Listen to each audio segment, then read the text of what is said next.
Bonjour les amis, bonjour à tous. Alors là, ça fait plaisir dans la vie quand vous avez beaucoup de vie dans votre jardin, les amis. Alors regardez là.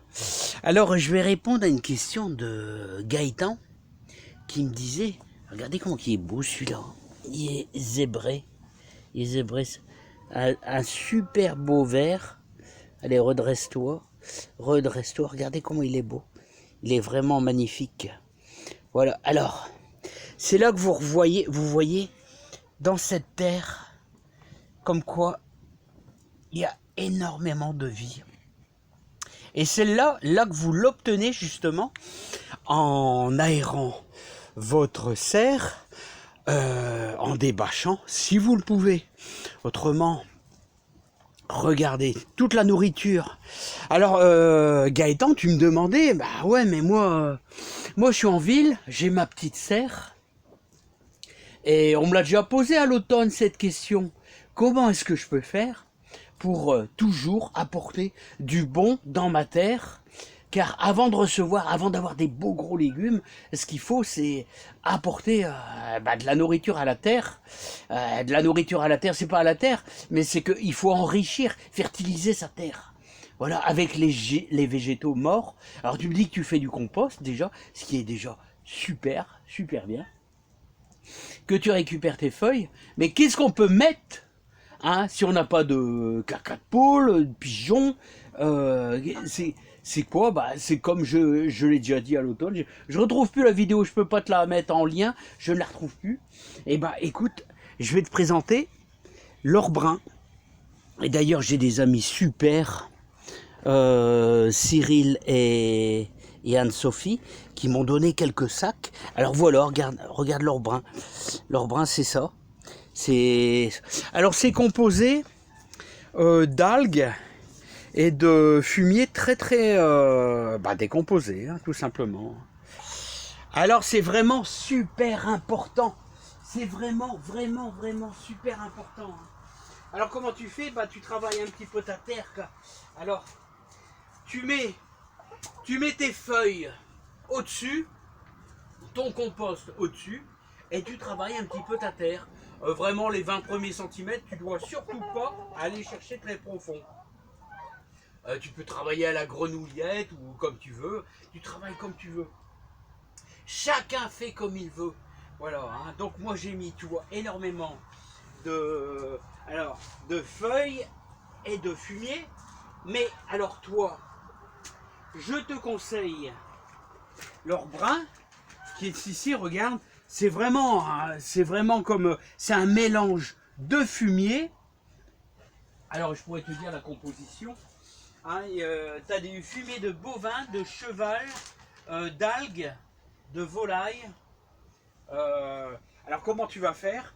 Tu étales toutes tes feuilles, tu étales tout ton compost que tu as sûrement déjà fait, et tu vas simplement apporter comme ceci à ta terre ton or brun. Alors en fonction de la dimension, et ensuite après tu n'as plus qu'à l'incorporer. Voilà, mais pas très profond, vraiment dans les 20 premiers centimètres. Les 20 premiers centimètres, sache que c'est toujours les 20 premiers centimètres qui est la meilleure terre.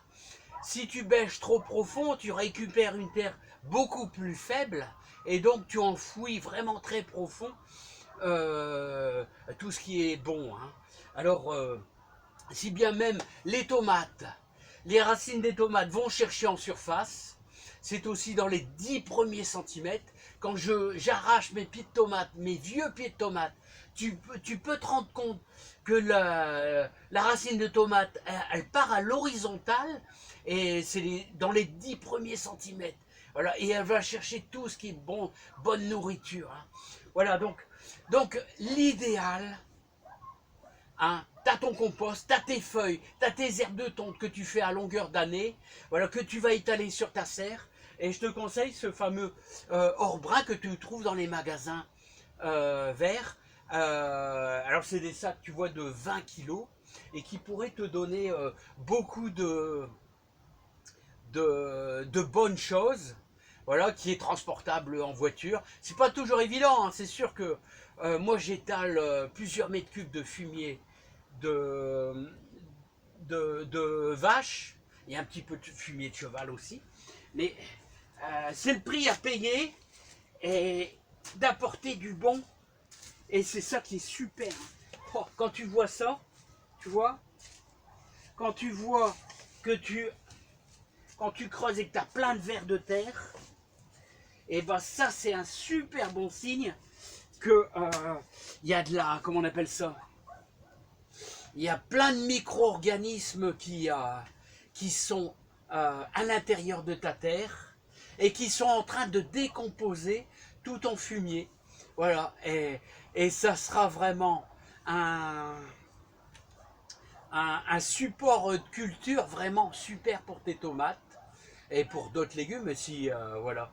Par contre, si tu fais bon, et je ferai peut-être un peu de pommes de terre précoces là début février, là ici ou de ce côté-là, je les ai fait de ce côté-ci, donc j'irai peut-être de l'autre côté pour dire de faire la rotation des cultures. Voilà, pour dire d'avoir de la pomme de terre nouvelle, peut-être de la Jeannette, là, comme je fais chaque année, hein, pomme de terre un peu rose. Je te dis, là, s'il y a trop de fumier, c'est pas très bon, très bon. Les pommes de terre seront pas si belles parce que le fumier occasionne des imperfections au niveau de ta pomme de terre. Voilà, bah en tout cas, Gaëtan, j'ai essayé de t'aider le mieux possible. J'ai pas retrouvé la vidéo parce que j'en ai déjà parlé. Hein, et il faut toujours penser à ceux qui n'ont pas la possibilité. Hein, en ville, il y a des magasins de jardinage. Quel est le meilleur produit adapté pour une petite serre, hein, et voilà, donc moi je te conseille ça parce que c'est magnifique et j'utilise ça depuis des années et franchement c'est valable, hein, c'est valable pour le jardin. Alors mademoiselle, ah ouais, tu manges mes beaux verres? Tu manges mes beaux verres? Bon les amis, je vous laisse, voilà. Je vous dis à bientôt, plein de plaisir et plein de joie, plein de bonne humeur dans le jardin. Et je vous dis à bientôt les amis. Bye bye.